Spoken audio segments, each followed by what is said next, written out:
Bonjour à tous, cette semaine on va se pencher sur le marché du slot racing et on va prendre une photo très précise, la semaine du 20 au 27 février 2026. Vous allez voir, même sur une si courte période, ça bouillonne d'activité, c'est un monde d'une vitalité assez remarquable. Et pour commencer, regardez-moi ça, c'est le prototype brut de décoffrage de la nouvelle hypercar LMB S63. Rien que cette image, ça résume tout. On est en plein dans une course à l'innovation, à la performance. Ça montre bien que le secteur est en pleine forme. Alors, pour bien comprendre cette effervescence, il faut regarder ce qui fait vraiment tourner le marché, les nouveautés. C'est là que les grands fabricants nous montrent ce qu'ils ont dans le ventre. C'est vraiment le cœur du réacteur. On commence avec un poids lourd, l'italien NSR. Eux, leur stratégie, elle est claire comme de l'eau de roche. C'est la performance et encore la performance. Ils continuent d'étoffer leur gamme GT avec la Corvette C8.R qui est super attendue et en même temps, ils s'attaquent aux catégories reines comme l'Hypercar et même au championnat monotype avec la Formula 22-26. Pendant ce temps, Sky Auto, la marque espagnole, adopte une approche un peu différente. Leur credo, c'est le Ready to Race, le prêt à courir. Ils se concentrent à fond sur la catégorie GT2 qui cartonne en ce moment. Ils sortent des versions R, comme cette Audi R8, qui sont pensées pour être compétitives dès qu'on les sort de la boîte. C'est parfait pour ceux qui veulent se lancer dans la compète sans passer des heures en réglage. Regardons un peu les chiffres, ça parle toujours. Ce qu'il faut retenir, c'est la différence de prix. On est autour de 73 € pour une NSR, mais attention, en précommande. Et on monte à presque 89 € pour une Schelotto version R, qui, elle, est déjà dispo. On voit bien les deux segments. D'un côté, la performance brute à peaufiner soi-même, et de l'autre, le haut de gamme prêt à l'emploi. Bon, on a beaucoup parlé de performance, de chrono, mais le slot, ce n'est pas que ça. Loin de là. Il y a toute une dimension qui tient plus de l'art, de la belle pièce, du modèle de collection. C'est le moment où la mécanique devient un objet d'art. Prenez l'exemple de cette Ford Escort MK1 de chez Revoslot. Elle a un truc bien à elle, son châssis en alu. Et ça change tout sur la piste.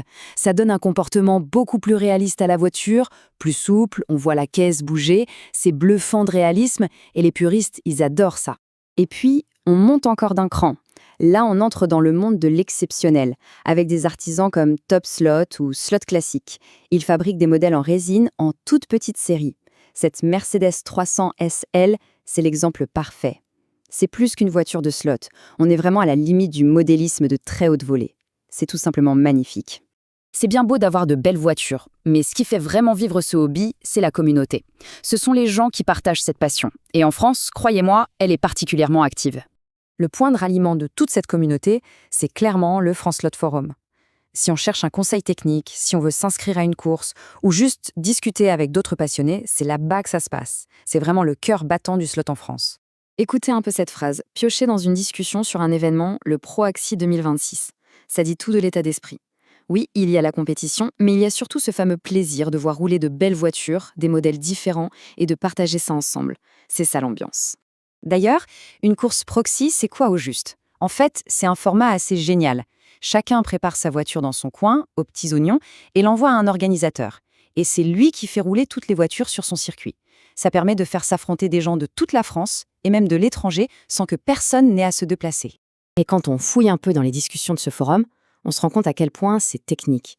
Ça discute du montage de pneus très spécifique, de la meilleure façon de coller un châssis pour le rigidifier, du réglage du guide au dixième de millimètre près, ou même de l'électronique hyper pointue des poignées de contrôle. C'est un monde de précision. Et toute cette connaissance, elle est partagée. Un super exemple, c'est le club Dijon Racing Slot.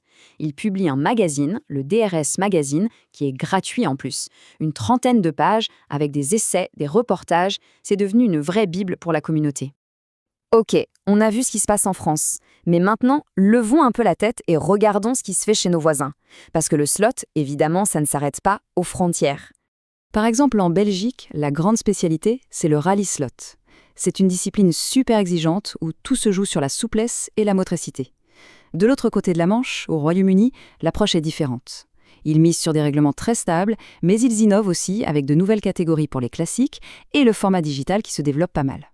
Bon, après tout ce tour d'horizon, qu'est-ce qu'on retient de cette semaine de février 2026 ?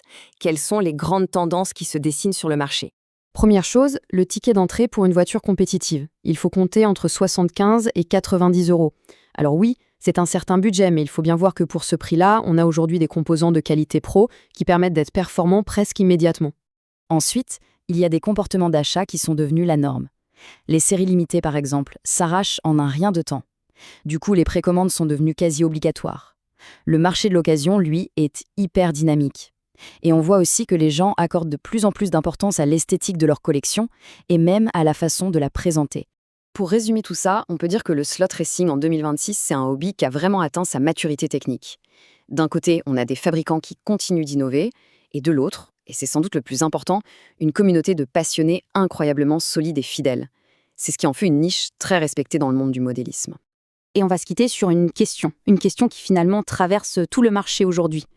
L'essence du slot de demain, elle se trouve où? Dans la quête du chrono, de la performance ultime, ou dans le plaisir de posséder un bel objet, une pièce de collection? La réponse n'est pas simple, et c'est peut-être ça qui rend ce hobby si passionnant.